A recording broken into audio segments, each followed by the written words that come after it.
kiai atau gurunya itu paham dengan ilmu yang disampaikan, pun juga santrinya ikut paham apa yang disampaikan oleh gurunya.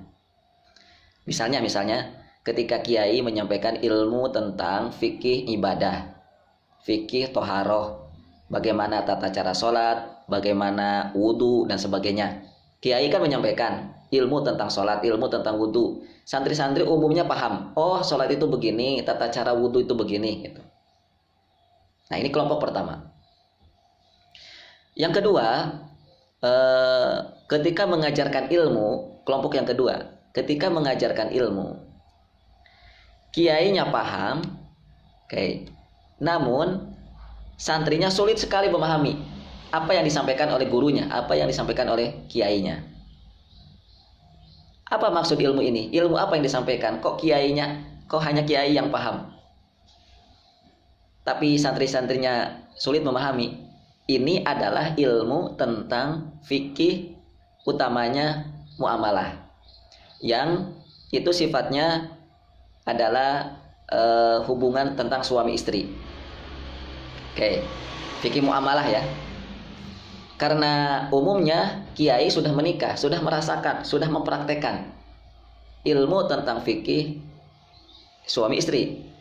Adapun santrinya karena belum menikah, adapun santrinya karena belum mempraktekkan, jadi kurang begitu terasa, jadi kurang begitu paham apa yang disampaikan ilmu tentang munakahat, ilmu tentang pernikahan itu oleh sang kiai.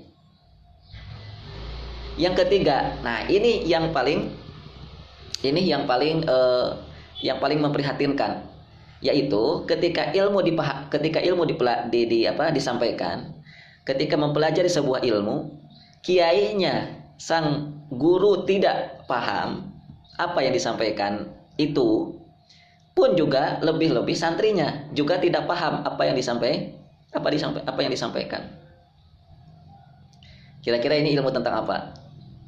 Ini ilmu tentang fikih muamalah pada umumnya, ya, yaitu tentang ilmu politik. Itu kan masuk fikih muamalah tuh, ilmu siasah itu, ilmu politik. Lalu ilmu pertanian, lalu ilmu perdagangan, dan ilmu-ilmu tentang muamalah yang lain. Karena umumnya kiai itu, ustadz itu tidak pernah terjun ke lapangan. Tidak pernah terjun ke lapangan dari ilmu yang beliau sampaikan itu. Tidak pernah terjun ke dunia politik, tidak pernah terjun ke dunia bisnis, tidak pernah terjun ke dunia pertanian. Ya. Sehingga ilmu yang beliau sampaikan itu tidak begitu murni dipahami dengan jelas begitu secara prakteknya, karena tidak terjun ke dunia politik ataupun muamalah yang lain. Lebih-lebih santrinya, gitu ya. Lebih-lebih santrinya. Nah, inilah teman-teman poin yang ketiga ini yang saya ingin garis bawahi, yaitu ketidakpahamannya antara guru dengan murid tentang sebuah ilmu. Ya. Dan poin yang ketiga ini yang menjadi permasalahan besar di negeri ini. Poin yang ketiga tadi itu adalah menjadi poin permasalahan yang sangat amat besar di negeri ini, sehingga negeri ini seolah menjadi negeri tak beragama. Seolah negeri ini seperti negeri tak beragama. Sebabnya kenapa? Ya, sebabnya yang di pesantren, ya, yang di pesantren ini yang dijelaskan oleh guru di pesantren tadi ya.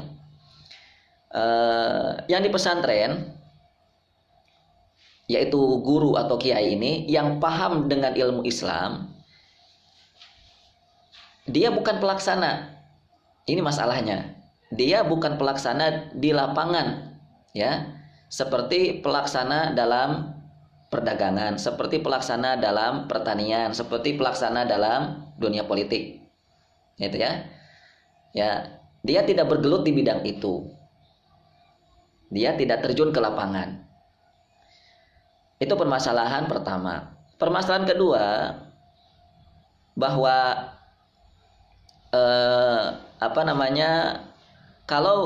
kalau dia pelaksana, dia paham ilmu syariat, gitu ya. Kemudian melaksanakan ilmu syariat itu, dan ketika dia baru pertama kali terjun ke dunia politik, dan ketika dia pertama kali terjun ke ilmu muamalah, ya, ke ilmu muamalah tadi itu, baik politik, bisnis dan pertanian tadi itu umumnya pada kebingungan. Bagaimana cara menerapkan ilmu ini. Ya, ada guru atau ada kiai terjun ke dunia politik, otomatis kan namanya kiai harus mau gak mau harus memahami dulu ilmu syariat yang menjelaskan tentang siasah syariah. Ya, lalu dia terjunlah ke situ. Itu biasanya para ustadz, para kiai yang terjun ke dunia politik itu biasanya pertama-tama akan kebingungan. Itu gimana cara ilmu Islam menerapkan di lapangan gitu. Cara Islam tentang politik diterapkan dalam kondisi di lapangan itu seperti apa? Oke. Kemudian punya ilmu syariat, misalnya tentang ilmu bisnis, ya gitu, tentang ilmu bisnis, tapi masih bingung bagaimana ilmu syariat tentang bisnis ini ketika diterapkan di lapangan. Nah, dan seterusnya itu. Lalu yang ketiga, yang tidak kalah ngeri lagi adalah ada orang yang dia tidak ngerti ilmunya, namun sudah berani terjun di dunia muamalah tadi. Tidak ngerti ilmu bisnis tapi sudah terjun ke dunia bisnis. Tidak ngerti ilmu syariat tentang pertanian tapi sudah berani terjun ke dunia pertanian. Oke. Inilah permasalahan yang ada di negeri kita. Ya. Nah, apa yang sebenarnya yang ingin kita hadirkan, teman-teman?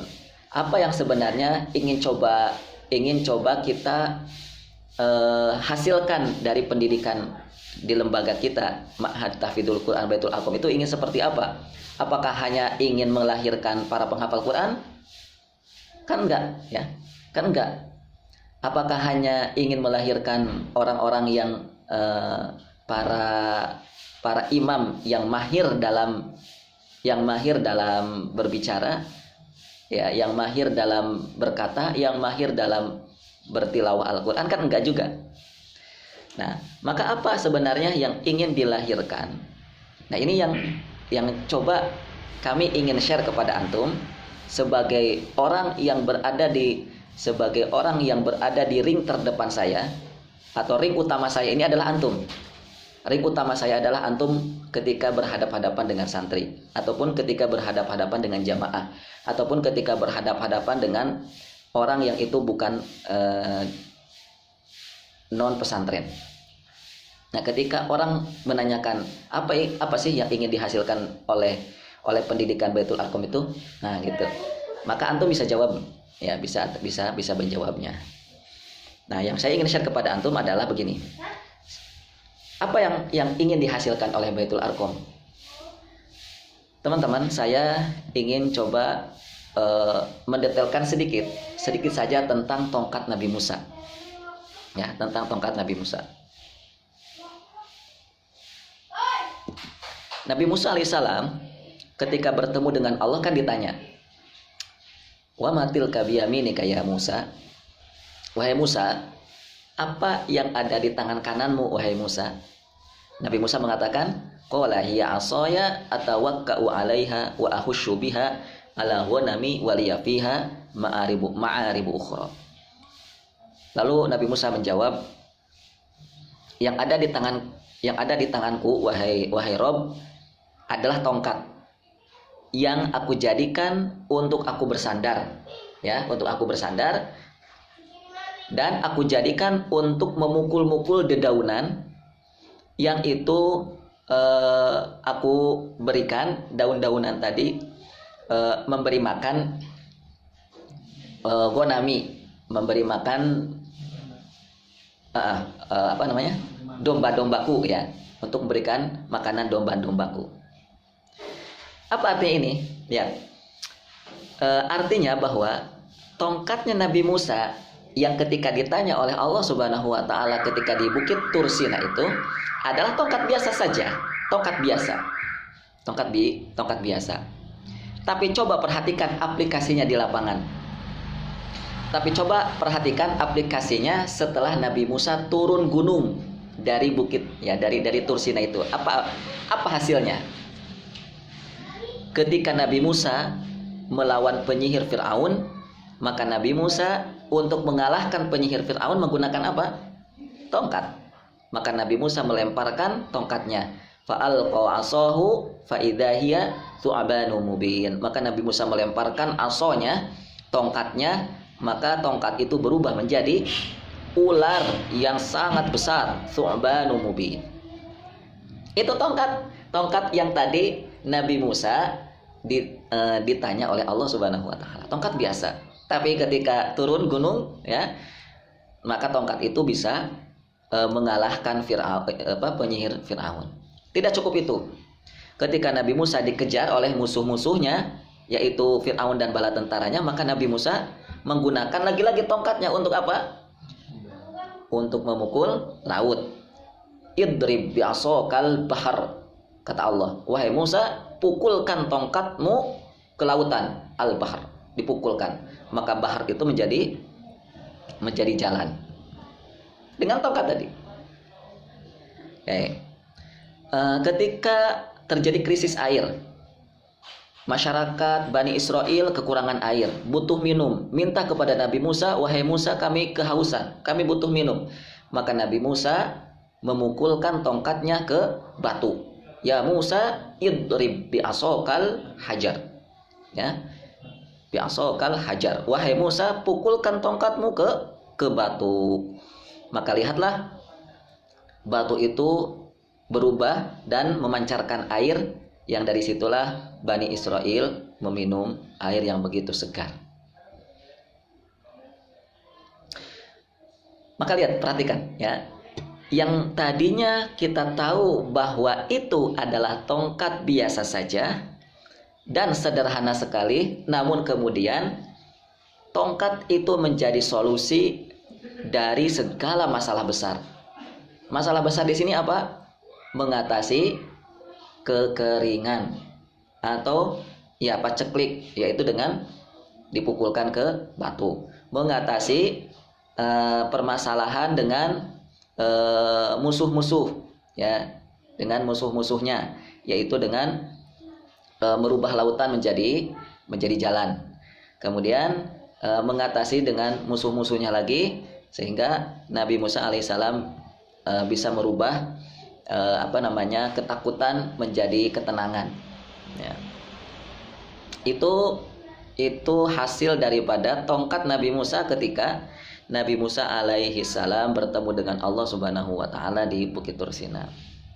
Jadi inilah teman-teman seharusnya yang menjadi keyakinan kita terhadap Al-Qur'an. Dan inilah yang ingin kita hadirkan di ma'had kita ini, generasi-generasi seperti ini. Apa itu? Generasi Islam, alumni Baitul Arqam yang memiliki keyakinan terhadap Al-Qur'an. Nah, ini poinnya. Yang memiliki keyakinan terhadap Al-Quran sebagai mukjizat, atau sebagai tibyana likulli syai', sebagai solusi dari segala permasalahan, seperti keyakinannya Nabi Musa terhadap tongkatnya, yang bukan tongkat itu sebagai tongkat biasa, ya, tetapi tongkat yang telah dirubah oleh Allah Subhanahu wa taala dengan diberikan mukjizat terhadap tongkat itu, tatkala Nabi Musa ya bertemu dengan Allah di Bukit Tur Sina. Itulah penggalan dari kisah Nabi Musa alaihissalam. Maka para penghafal Al-Quran, utamanya ya, saya tidak berbicara muslimin secara umum. Saya ingin fokuskan kepada para penghafal Quran. Kenapa? Karena pada dasarnya muslimin yang paling dekat dengan Quran itu adalah para penghafal Quran. Karena mereka lah muslimin yang paling intensif. Yang paling intensif dengan Quran, dibaca, dihafal, diulang, dibaca, dihafal, diulang, terus begitu. Nah, maka para penghafal Al-Quran ini walaupun dia memiliki hafalan satu juz saja atau 2 juz saja, apalagi 30 juz, jangan sampai punya rasa ketidakpercayaan diri, jangan sampai. Kenapa? Loh, dia sudah punya Quran loh di dadanya. Dia sudah punya Quran di dadanya. Kenapa ketika hadir di masyarakat tidak percaya diri? Oke. Ya, dengan Al-Quran yang ada di dadanya itu. Bayangkan ya, teman-teman, bayangkan. Kalau seorang penghafal Quran itu seperti Nabi Musa, yaitu Nabi Musa benar-benar yakin dengan tongkatnya itu, maka bisa para penghafal Quran ini seperti Nabi Musa alaihissalam, ya, benar-benar yakin bahwa tongkatnya ini adalah bukan tongkat biasa, yaitu tongkat mukjizat. Maka betapa dahsyatnya Al-Quran yang sedang atau Al-Quran yang telah dia hafal itu akan menjadi solusi dari setiap masalah yang dihadapi. Tongkatnya Nabi Musa itu yang awalnya hanya digunakan oleh Nabi Musa sebagai alat untuk menggembala kambing, namun karena tongkat itu diberi mukjizat, ya, karena tongkat itu telah diberi mukjizat oleh Allah, maka akhirnya tongkat itu bisa menjadi solusi permasalahan besar. Nah, Allah juga yang telah memberikan mukjizat kepada tongkatnya Nabi Musa, juga telah memberikan mukjizat kepada Al-Quran yang kita hafal itu. Al-Quran yang kita hafal itu kan, itu bukan sekedar buku biasa, bukan sekedar buku bacaan biasa, tetapi Al-Quran itu adalah mukjizat yang telah Allah berikan. Yang telah Allah berikan mukjizat kepada Al-Quran itu, sebagaimana Allah memberikan mukjizat kepada tongkat Nabi Musa alaihissalam. Yang berarti bahwa tidak ada kesulitan apapun bagi Allah. Pasti di situ ada solusinya berdasarkan mukjizat Al-Quran. Nah, kembali kepada permasalahan negeri ini, ya, bahwa negeri ini sebagaimana kita tahu dan kita baca di ragam media sosial, bahwa negeri ini telah menghadapi banyak masalah hutang yang bertumpuk-tumpuk, ya, entah tuh kapan hutang Indonesia bisa terlunasi gitu ya. Lalu masalah kekeringan, masalah banjir, ya, apalagi di beberapa daerah hari ini, mulai tahun 2000 berapa begitu, itu ada beberapa daerah yang tidak pernah kering. Bahkan sampai ke rumah mereka. Jadi di rumah itu, ya, salah satunya di daerah pesisir Jakarta, lalu di daerah pesisir Kalimantan, lalu di daerah pesisir Pekalongan, itu ada masyarakat yang dia ini tinggal di rumah, namun seperti seolah bukan tinggal di rumah, seperti seolah tinggal di seperti seolah tinggal di lautan. Kenapa? Karena rumah yang dia tinggali itu bawahnya bukan marmer kayak kita, bukan lantai kayak kita, tetapi di bawahnya adalah air. Jadi mereka ini beralaskan air, rumah mereka ini, yang satu saat pasti akan masuk ke dalam rumah itu, entah itu ular, ya. Kalau ikan sih masih mending ya, ikan masih mending, ini ular. Dan itu yang mereka sampaikan ya di dalam sebuah stasiun televisi begitu. Itu tidak jarang ular-ular air itu datang ke rumah kami. Itu sampai seperti itunya. Ya namanya banjir rob namanya itu kalau menurut peneliti gitu ya. Yaitu banjir yang disebabkan rembesan air laut yang datang ke rumah-rumah masyarakat. Ya. Itu masalah besar.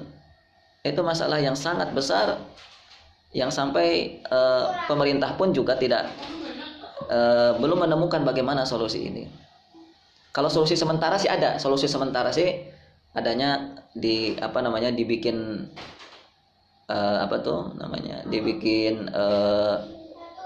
ya pokoknya penahan gitu ya, penahan banjir dan sebagainya. Tapi itu kan sementara. Ya, untuk jangka panjangnya kalau tidak diatasi itu air laut akan terus naik. Air laut akan terus naik sehingga dapat dipastikan masyarakat yang tinggal di pesisir laut itu akan tenggelam. Nah, ini harusnya Al-Quran itu yang dihafal oleh muslimin, oleh sebagian muslimin, ya, itu bisa mengatasi seperti apa yang disampaikan oleh Al-Quran, oleh Al-Quranul Karim. Ya, maka teman-teman setiap ada masalah gitu ya, setiap ada masalah itu seharusnya para penghafal Al-Quran itu bisa hadir gitu, bisa hadir. Ini kami solusi, ini ada solusi dari kami nih, gitu ya. Harusnya para penghafal Al-Quran lah yang pertama kali maju, sebagaimana ketika Islam membutuhkan pengorbanan dari umat Islam, itu yang pertama kali maju adalah para penghafal Quran, ya kan? Sampai kita temukan kisah tentang kasus di mana para penghafal Quran di zaman sahabat itu habis. Kenapa gugur? Ya pada berguguran atau pada meninggal syahid.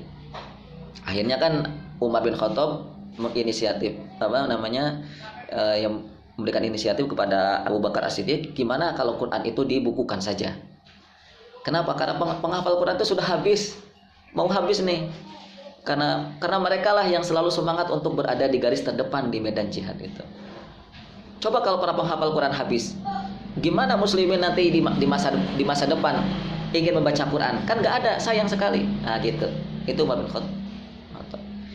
Pun juga sama sebenarnya. Perang adalah masalah kan? Perang adalah masalah. Tetapi tadi yang berhadapan langsung dengan musuh adalah para penghafal Quran di garis terdepan. Pun juga sama, ini ada masalah di negeri ini. Harusnya para penghafal Quran itulah yang harus berada di garis terdepan. Pak Presiden, Pak Menteri, Pak Gubernur, kami punya solusi untuk Bapak. Dari mana? Dari Quran. Harusnya begitu. Harapannya begitu ya teman-teman. Jadi satu saat tuh bayangan saya Pak Presiden gitu ya, entah siapa itu nanti yang menjabat, datang ke Baitul Arqam gitu, Mas Fadil, ini negeri kita sedang membutuhkan solusi nih dari masalah dampak krisis moneter gitu ya, dampak dari krisis ini. Tolong dong, kami sudah kerepotan ini gitu ya, mencari solusinya seperti apa. Oh tenang Pak, nah gitu ya, nanti Fadil akan bilang begitu. Kami akan kumpulkan asatidz kami, santri-santri kami akan siap untuk membawa bangsa ini mengangkat bangsa ini dari masalah. Maka setelah itu dikumpulkanlah mas santri gitu ya. Untuk apa? Untuk sama-sama melihat Quran, untuk sama-sama mengecek Quran, untuk sama-sama menggali Quran yang telah dihafal itu. Maka ketemulah masalah dan solusinya dari Quran itu. Kebayang? Nah, pengen tuh begitu tuh. Gak usah jauh-jauh dulu kita memperbaiki negeri yang begitu luas ini. Kita mulai dulu dari Purwokerto ini. Ya, harapannya begitu. Ya, nah tentu kan aplikasi ma'had kita seperti ini itu, terapan seperti ini itu perlu tahapan, ya, perlu tahapan. Karena hari ini, ya mohon maaf ya, mereka-mereka yang menghafal Quran itu, mereka kenapa menghafal Quran? Karena biasanya landasannya masih hanya bersifat kebanggaan. Rasanya itu bangga menjadi penghafal Quran, seneng, semangat menghafal Quran. Itu baru hanya sebatas kebanggaan. Belum pada tahapan di mana Al-Quran itu akan menjadi solusi. Belum pada tahapan di mana Al-Quran itu akan menjadi solusi bagi permasalahan dunia. Belum sampai di situ. Baru pada sampai sejauh kebanggaan mereka saja. Bangga bisa melagu-lagukan hafalan Quran gitu ya. Ya, bisa mahir membacanya begitu. Nah, maka ini harus ditingkatkan. Ya, senang sih boleh dengan Quran ketika dihafal, ketika mahir membacanya, senang seperti itu boleh. Tetapi kalau Al-Quran itu baru sebatas itu, belum menjadi solusi, belum menjadi sebuah kebaikan. Tetapi Al-Quran akan menjadi solusi, Al-Quran akan menjadi aplikatif kalau Al-Quran itu menjadi solusi di permasalahan kita. Maka kita harus mulai membiasakan sebagaimana Nabi Musa membiasakan tongkat itu menjadi solusi, tongkat itu menjadi mukjizat. Jadi Nabi Musa itu kan ketika berhadap-hadapan dengan Fir'aun, itu tidak langsung melemparkan tongkatnya, kan enggak. Kata Quran gimana? Nabi Musa ketakutan loh ketika berhadapan dengan Fir'aun tuh.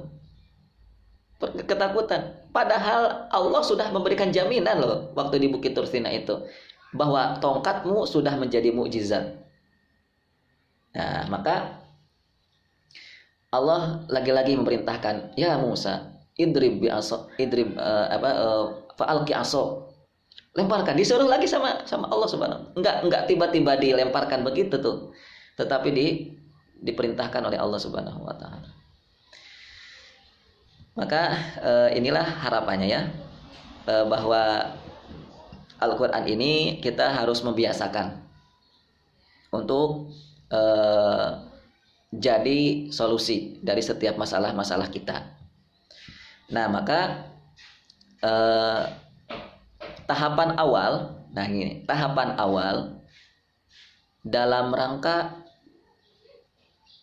mempelajari Al-Quran, dalam rangka membuktikan kemujizatan Al-Quran, tahapan awal dalam rangka membentuk jiwa-jiwa yang bisa membuktikan bahwa Al-Quran adalah solusi,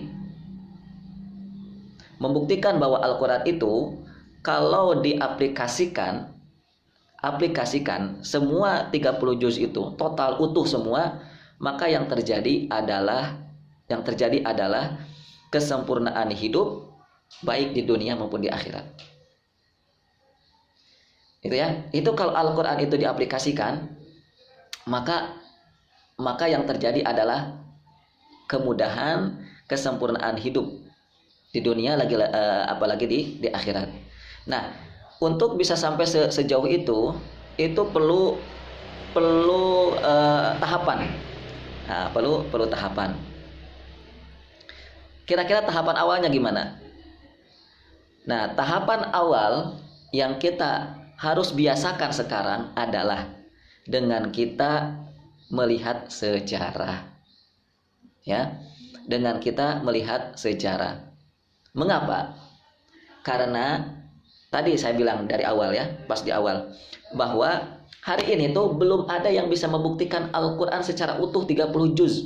Baik dia sebagai individu, baik dia sebagai sebuah masyarakat, baik dia sebuah negara. Belum ada.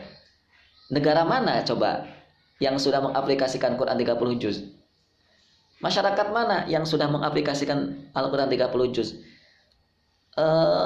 Satu orang muslim mana yang sudah mengaplikasikan Al-Quran 30 juz? Itu mana? Belum ada. Kalau mungkin satu atau dua ayat memang ada, ya kan? Sudah membuktikan bahwa ini loh Al-Quran kalau diaplikasikan seperti ini jadinya. Tapi itu kan baru sepotong-sepotong. Tapi itu kan baru sebagian-sebagian.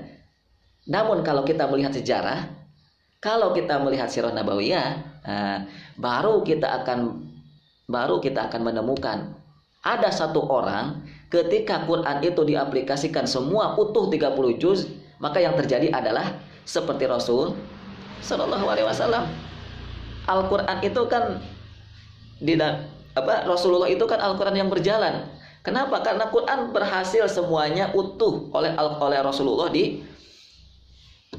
diaplikasikan utuh 30 juz. Makanya Ibunda Aisyah mengatakan khuluquhul Quran. Nabi itu adalah akhlaknya akhlak Al-Quranul Karim. Jadi berbicaranya sudah sesuai dengan Quran, gitu maksudnya. Dalam bergeraknya sudah sesuai dengan Quran, dalam bertingkah lakunya sudah sesuai dengan Quran, dalam berkeluarganya sudah sesuai dengan Quran. Itu Nabi. Sampai bernegaranya sudah sesuai dengan Al-Quranul Karim. Utuh 30 juz ada dalam diri Nabi. Dalam bermasyarakat pun juga sama. Ya, masyarakat yang sedang dibina Nabi itu masyarakat apa? Generasi sahabat.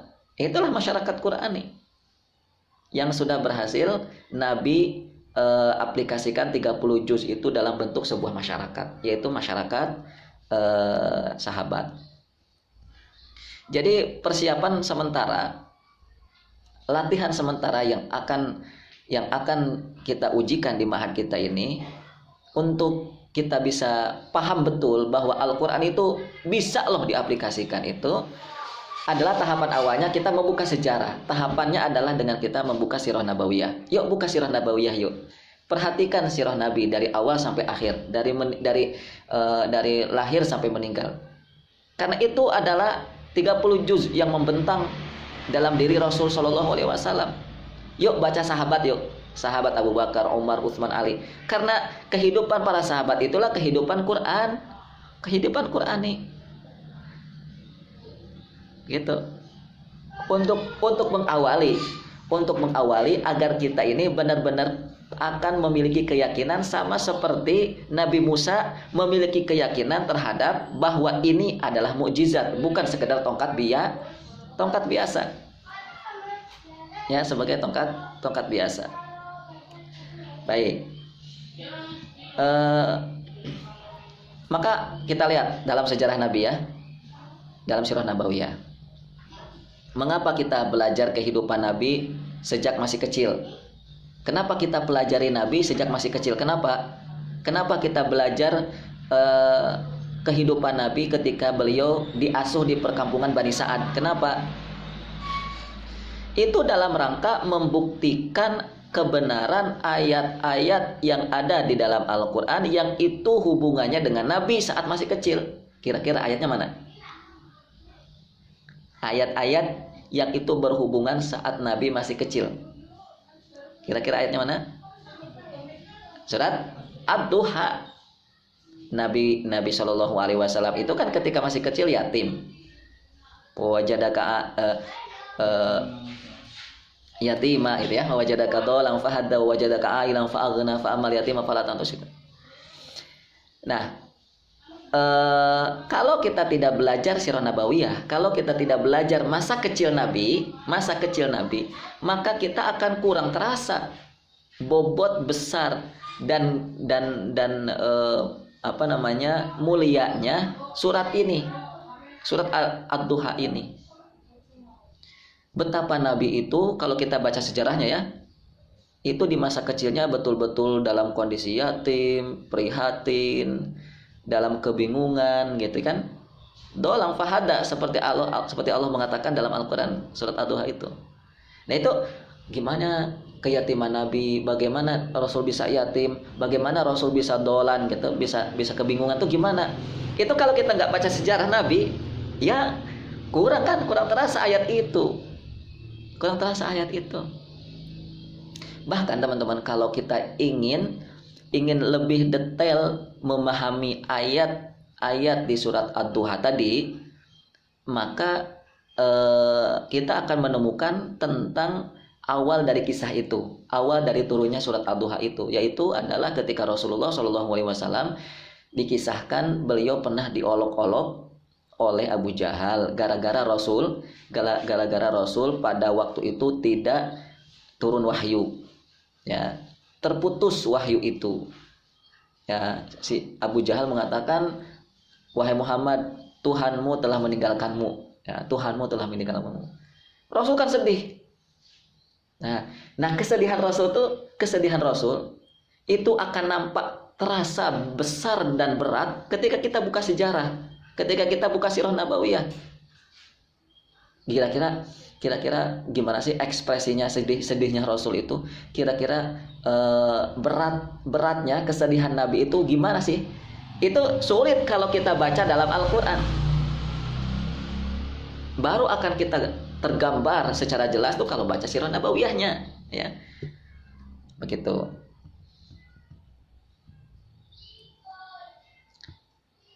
Di dalam sirah nabawiyah, ya, kita akan melihat bahwa betapa jelas dan detailnya tentang sebuah peristiwa fenomena ketakutan para sahabat. Kondisi para sahabat dalam rasa takut itu saat perang Ahzab, yang Allah gambarkan kondisi para sahabat itu di dalam surat Al-Ahzab. Ya, perang Ahzab itu perang yang Allah gambarkan dalam surat Al-Ahzab. Allah sampaikan dalam surat Al-Ahzab. Nah, kondisi perangnya para sahabat itu seperti apa? Bagaimana gambarannya? Nah, itu kalau nggak baca sirah nabawiyah sulit. Ya, sulit. Itu peristiwanya. Bagaimana peristiwa-peristiwa yang melatar belakangi timbulnya perang Ahzab. Bagaimana peristiwa-peristiwa yang melatar belakangi para sahabat itu bisa masuk mengikuti perang Ahzab itu seperti apa. Dan itu nggak akan kita temukan dalam Al-Quran. Peristiwa itu kita akan temukan di dalam sirah nabawiyah. Lalu ketika kita baca sirah nabawiyah, kita akan paham dengan jelas dan detail tentang ketakutan para sahabat yang digambarkan oleh Al-Quran tentang ketika para sahabat itu akan berangkat ke medan Tabuk, ya, medan Tabuk, perang Tabuk gitu ya, perang Tabuk yang waktu itu kondisi dalam keadaan yang sangat amat dingin, ya, atau yang sangat amat panas, panas sekali, karena pada waktu itu musimnya panen kurma itu adalah di musim panas. Ya, satu sisi muslimin sedang memanen kurma, satu sisi ada perintah jihad. Coba gimana? Mending mana kita duduk di rumah, ya, menikmati hasil panen kurma, atau kita berjalan jihad dalam kondisi panas? Gimana? Itu kan bagi mana, kalau munafik sudah jelas kan, mereka nggak mau.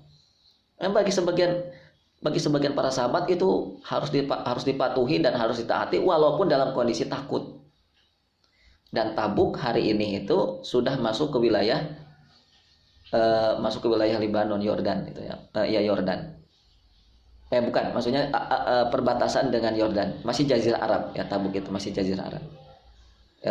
Yordan sudah masuk negeri Syam waktu itu, dan antara Yordan Tabuk dengan Jazirah Arab itu sangat jauh, ya, sangat jauh. Lalu ketika kita melihat sirah nabawiyah, ketika kita membaca sirah nabawiyah, kita akan mengerti tentang hakikat sebuah kemenangan. tentang hakikat sebuah kesuksesan itu apa. Dalam peristiwa apa? Dalam peristiwa Fathu Mekkah yang Allah sampaikan baik di dalam surat Al-Fath ataupun di dalam surat An-Nasr. An-Nasr itu ayatnya itu kan ayat-ayat tentang peristiwa kemenangan Rasul saat Fathu Mekkah itu. Idza jaa nasrullahi wal fath. Telah datang kemenangan dan pertolongan. Ya, atau dalam surat Al-Fath, inna fatahna laka fatham mubina. Kemenangan yang besar. Itu kemenangan yang besar itu apa sih? Kesuksesan yang besar itu apa sih? Nah, itu kalau kita nggak baca sejarah utamanya Fathu Mekkah itu kita nggak paham. Ya. Kurang menjiwai gitu, kurang menjiwai ayat itu. Tapi kalau kita buka sirahnya dengan detail peristiwa Fathu Mekkah itu seperti apa, bagaimana Rasul kita ini saat persiapannya untuk menghadapi Fathu Mekkah itu bagaimana. Nah, itulah maksud kami teman-teman, mengapa begitu menekankan sekali tentang pembelajaran sirah nabawiyah ini. Yaitu harapannya ini bisa dipahami dan bisa diaplikasikan nantinya oleh para lulusan Baitul Arqam, oleh para lulusan Ma'had Baitul Arqam ini dimanapun dan kapanpun. Harapannya begitu. Karena itu lagi-lagi kita masih kesulitan menemukan di mana tempat yang telah berhasil mengaplikasikan Al-Quran. Mana tempatnya? Ya, kecuali kalau kita baca sirah nabawiyah, maka kita akan menemukan negara yang berhasil mengaplikasikan Al-Quran di dalam sirah nabawiyah. Negara mana? Negara Madinah kan? Iya. Orang yang telah berhasil mengaplikasikan seluruh Al-Quran 30 juz siapa? Rasulullah. Masyarakat yang telah berhasil mengaplikasikan Quran 30 juz, sebuah masyarakat mana? Masyarakat Madinah atau masyarakat sahabat ini. Jadi komplit kalau kita baca sirah nabawiyah itu komplit. Nah, namun dan ini juga termasuk tujuan dan ini juga termasuk tujuan bahwa di dalam Islam itu teman-teman, di dalam Islam itu sebelum melakukan segala hal itu harus dimulai dari keyakinan. Islam itu mengatakan begitu. Harus dimulai dari keyakinan. Ya, makanya tadi kita mulai dari kisah Nabi Musa alaihissalam dengan tongkatnya itu agar kita paham loh, Kita yakin nggak Al-Quran mukjizat? Sulit kan? Sulit kita yakini. Kenapa? Karena kita belum merasakan kemukjizatan Quran. Kalau siapa? Kalau Nabi Musa sudah merasakannya kan, pertama kali dilatih dulu oleh Allah, dipanggil dulu ke mana? Dipanggil dulu ke Bukit Tur Sina. Ditanya dulu, wahai Musa ini apa? Tongkat ya Allah. Ya secara kasarnya begini, bukan Musa, itu bukan tongkat biasa. Coba deh kamu lemparkan. Nah, gitu ya kalau bahasa saya, bahasa bebasnya. Coba kamu lemparkan. Oh ternyata jadi ular gitu ya. Ingin meyakinkan kepada Nabi Musa itu ini bukan tongkat biasa. Aku telah berikan mukjizat. Nah, keyakinan itulah yang ingin kita hadirkan di setiap generasi kita, terutama lulusan Baitul Arqam itu. Ya, lulusan Ma'had kita itu. Nah, untuk melatih supaya hadir keyakinan kita terhadap Al-Qur'an sebagai mukjizat, itu latihannya apa? Latihannya apa tadi? Dengan belajar sirah. Nah, itu latihannya. Karena yang paling nampak, yang paling jelas, yang paling detail, Al-Quran itu adalah mukjizat. Nah, itu di sirah nabawiyah. Ya, di sirah nabawiyah. Baik, sudah masuk 45 menit. Jadi ini sekedar ingin sharing saja kepada antum agar kita sama-sama bisa memahami bahwa yang sedang kita lakukan di Ma'had ini bukan perkara biasa ya. Walaupun antum setiap hari menerima setoran, walaupun antum setiap hari menerima ya keluhan dari teman-teman mahasantri yang lain, itu bukan sekedar rutinitas biasa. Ya, itu adalah satu proses dalam rangka menghadirkan kemukjizatan Al-Qur'anul Karim.